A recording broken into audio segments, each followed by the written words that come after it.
안녕하세요, 여러분. 음산한 기밀들이 오신 것을 환영합니다.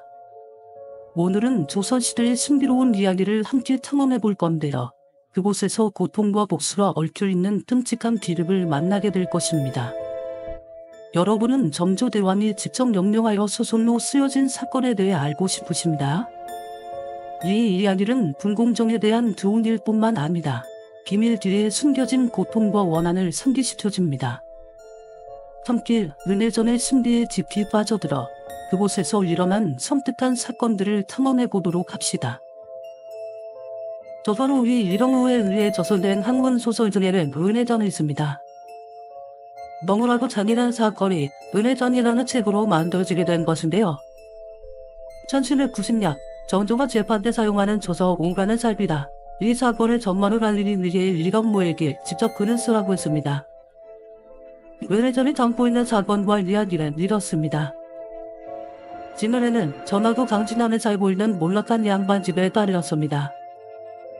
은지한 지진인 노파 아이씨가 진은혜의 이웃집에 살고 있었으며 아이씨는 말을 항고하고 험악한 사람으로 마을에서 소문이 자자했죠. 평소 은혜네 집에서 아이씨를 많이 도와줬는데 자주 도와주다 보니 마치 이것이 잔인한 권리인 것처럼 느꼈고 평소보다 많이 도와주지 않는다는 이유로 은혜네 집에 앙심을 품습니다. 아이씨는 여기서 그치지 않고 남편에게 은혜에 대해 유언비어를 퍼뜨리라고 사주하죠. 하지만 남편조차도 아이씨의 이런 행동에 지가 막혀 화를 내며 어찌 처녀의 정조를 모함하라고 할 수 있냐고 화를 냈습니다.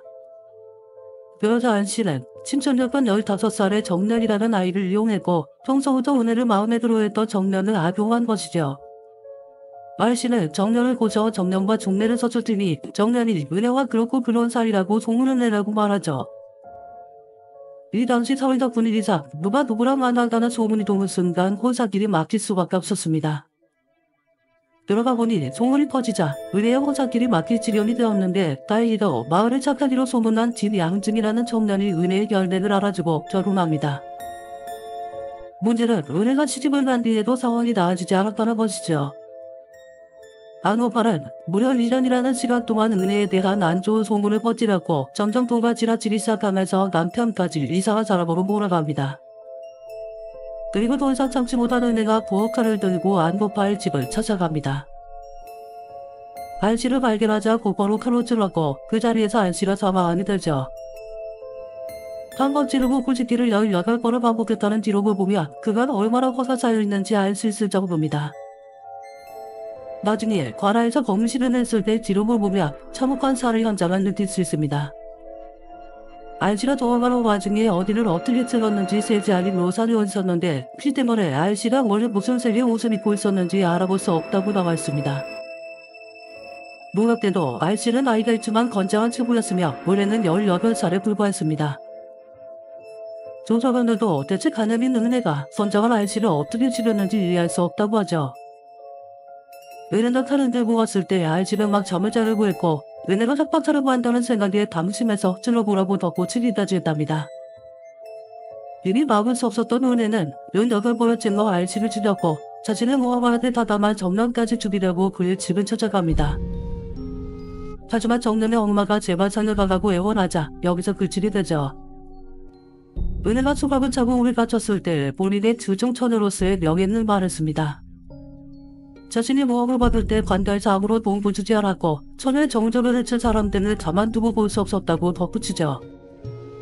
그녀는 자신이 사람을 죽인 죄는 달게 만들 것이라 정략 또한 사람을 모함한 죄로 때려 집에 가라고 요구합니다. 결국 이 사건을 상부에 올려 심의하게 되는데 원고한 마음은 이해하라 살인은 용서할 수 없다고 판결하죠. 하지만 다우승 왕이었던 정조가 이 사건을 알게 되었고 고전에 나오는 18의 행동을 비유하며 은혜의 사형은 면제줍니다. 대신 정년은 해치지 않겠다는 조건으로 사형을 면한 것이었는데 이 사건을 알리고자 이령우에게 은혜의 이야기를 집필하게 한 겁니다. 김은혜와 은혜전의 이야기를 함께 탐구해 주셔서 감사합니다. 이 이야기는 사회의 잔인함을 비추는 거울일 뿐만 아니라 소문을 퍼뜨리는 것이 초래하는 결과에 대한 정보이기도 합니다. 이 이야기가 인상 깊으셨다면 좋아요를 누르고 공유하며 음산한 기밀들을 구독해주세요. 다음 비디오에서 또 만나 듣기를 바라며 계속해서 다른 섬뜩한 심리들을 탐험해 보도록 하겠습니다.